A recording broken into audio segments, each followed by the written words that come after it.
Hello guys, welcome back to my channel. Guys, आज हम लोग हाइट एंड डिस्टेंस चैप्टर में एंट्री करते हैं। आज जो है हम हाइट एंड डिस्टेंस का इंट्रोडक्शन क्लास रखे हैं। हाइट एंड डिस्टेंस में मुख्य रूप से समकोण त्रिभुज पर ही चर्चा किया जाता है। अगर हम और कोई त्रिभुज लेते हैं तो उसमें जो है ऊंचाई हमको निकालना होता है, इसलिए जो है हम इसमें क्या इसको जानेंगे, समकोण त्रिभुज पर ही चर्चा करेंगे। देखिए, हमने एक समकोण त्रिभुज ड्रॉ किया है जिसका ये वाला कितना हो जाएगा, 90 डिग्री हो जाएगा। और ये दोनों जो है अपने हिसाब से अगर जो है हम 60 लेते हैं तो 60 30 हो जाएगा, 45 45 हो जाएगा। तो ध्यान देना है कि जो 90 डिग्री के जो है सामने वाला जो सबसे बड़ी भुजा होता है, तो इसमें जो है सबसे बड़ी भुजा को हम कर्ण कहते हैं। समकोण त्रिभुज के सबसे बड़ी भुजा को क्या कहते हैं, कर्ण कहते हैं। और अगर हम ये वाला कोण को हम अगर थीटा मानते हैं तो थीटा के सामने वाला होता है लंब, और जिस पर थीटा के सामने वाला लंब और ये वाला क्या हो जाएगा, आधार हो जाएगा।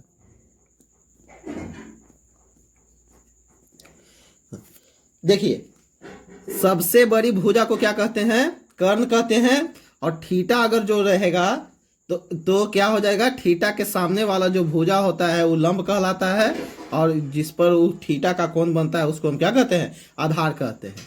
ठीक, अब हम इसका नाम दे देते हैं ए बी और सी। ए बी सी हम त्रिभुज का क्या दे दिए, नाम दे दिए। देखिए, हाइट एंड डिस्टेंस चैप्टर में हम मुख्य रूप से यही त्रिभुज पर क्या करेंगे, चर्चा करेंगे। अगर हम ये वाला भी त्रिभुज लेते हैं तो इसमें भी जो है अगर हम इसका पी क्यू आर नाम दे देते हैं तो इसमें भी हमको क्या करना होगा कि लंब निकालना ही होगा, इसका ऊंचाई निकालना ही होगा। तो फिर यहाँ पर क्या बन जाएगा, समकोण बन जाएगा। तो मुख्य रूप से हम किस पर चर्चा करेंगे, इसी पर करेंगे। किस पर करेंगे, समकोण त्रिभुज पर। ध्यान देने की बात है कि हम इस पर जो है समकोण त्रिभुज पर ही चर्चा करेंगे।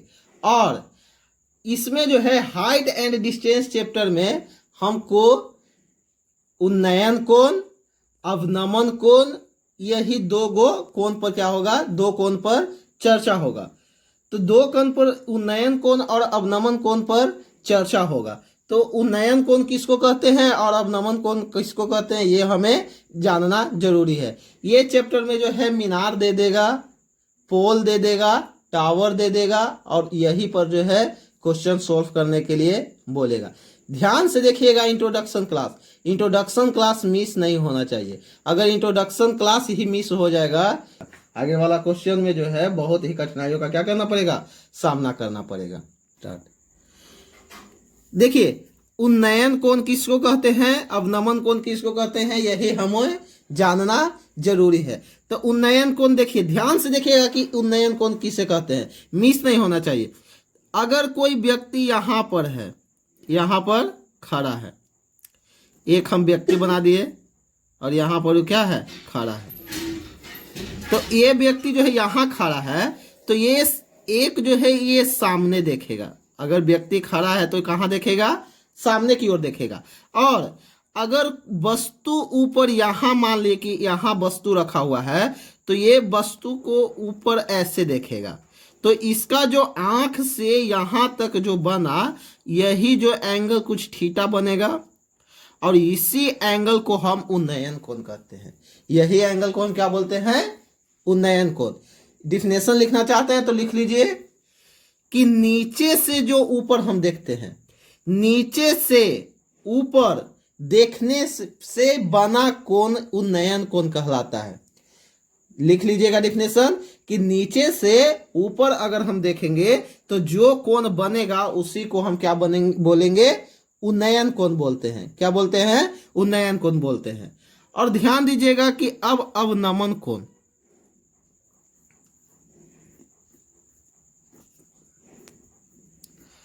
अवनमन कोण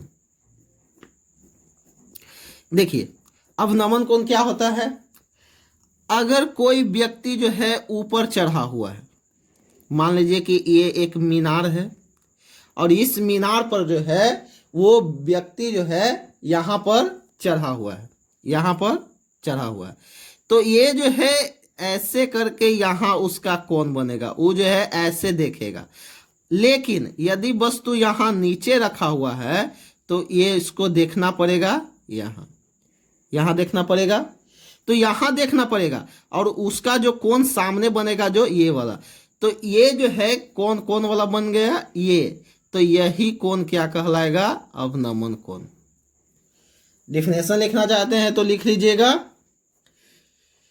कि ऊपर से नीचे देखने पर जो कोण बनता है उसे हम अवनमन कोण कहते हैं।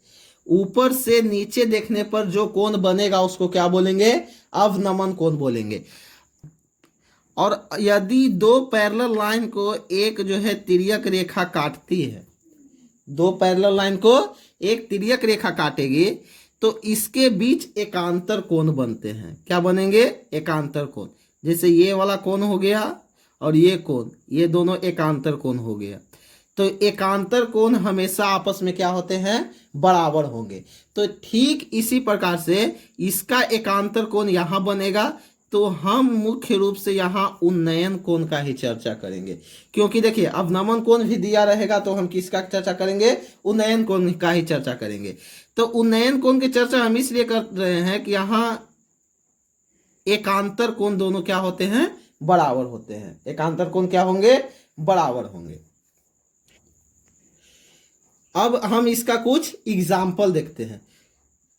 तो देखिएगा, मान लीजिए कि यह एक क्या है, समकोण त्रिभुज। समकोण त्रिभुज है, केस फर्स्ट है ये, केस फर्स्ट। केस फर्स्ट में जो है ये वाला 90 डिग्री हो जाएगा। अगर हम मान लेते हैं कि ये वाला 45 डिग्री, देखिए इस पर जो है मात्र 2-3 ही रूल चलता है, 2-3 के लिए ही ट्रिक बना हुआ है। तो यहाँ देखिए 45 डिग्री और यहीं भी क्या हो जाएगा, 45 डिग्री हो जाएगा।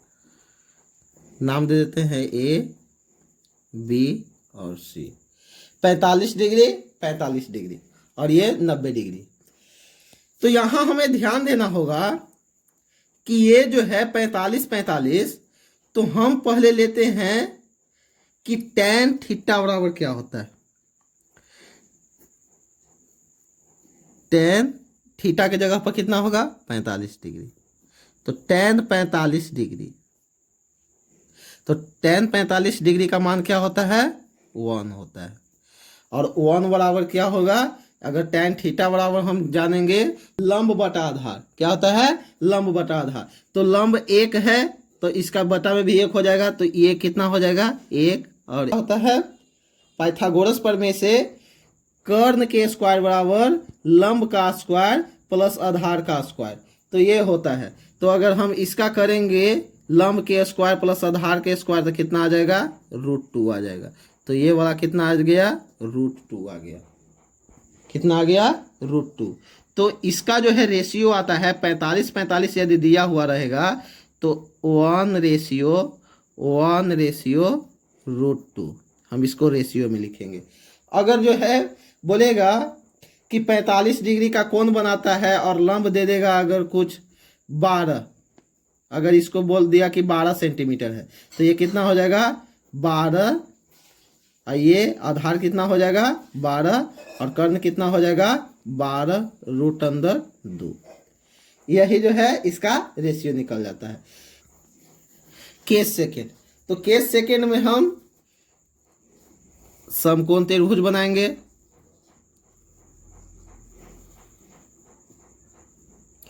और समकोण त्रिभुज हम बनाए तो ये वाला हो गया 90 डिग्री।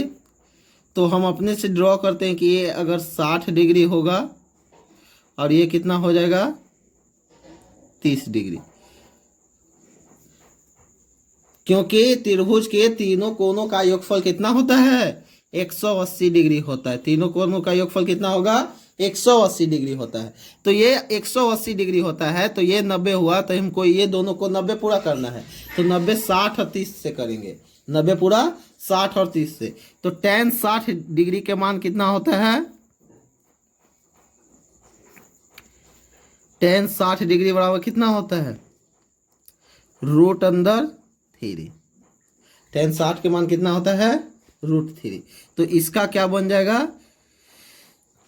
लंब बटा आधार, तो इसका लंब कितना हो जाएगा? √3 हो जाएगा, और इसका कितना हो जाएगा? 1, क्योंकि बटा में 1 रहता है, और हम यहाँ पर पाइथागोरस प्रमेय लगाएंगे तो ये वाला कितना हो जाएगा? 2 हो जाएगा। कितना हो जाएगा? 2। तो यदि जो है 60 डिग्री tan थीटा रहेगा तो हम क्या निकालेंगे? tan 60 के मान √3 होता है और नीचे 1 है, तो इसका रेशियो कितना हो जाएगा? यदि 60 डिग्री यहाँ रहेगा तो इसका हो जाएगा √3 1:2।